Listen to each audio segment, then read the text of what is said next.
पुलगावात साई पालखीचे आगमन होताच भाविकांमध्ये उत्साहाचे वातावरण पाहायला मिळाले। ठिकठिकाणी पालखीचे पूजन आणि आरती करण्यात आली असून या निमित्तानं शहरात विविध धार्मिक आणि सामाजिक कार्यक्रमांचे आयोजन करण्यात आले होते। साई पालखीचे आगमन होताच दारुगोळा गेट येथे साई सेवक अशोक चांडक, नीरज खत्री आणि दारुगोळा डेपोचे कमांडंट यांनी स्कार्फ आणि पुष्पहार देऊन भाविकांचे स्वागत केले।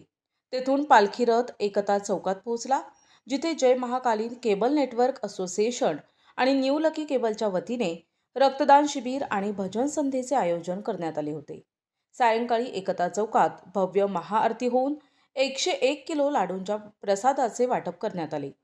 पालखीचे बस स्टँड चौक आणि पालिका चौकात आगमन होताच नगराध्यक्षा कविता ब्राह्मणकर, उपाध्यक्ष दीपक आहुजा आणि नगरसेवकांनी पूजन केले।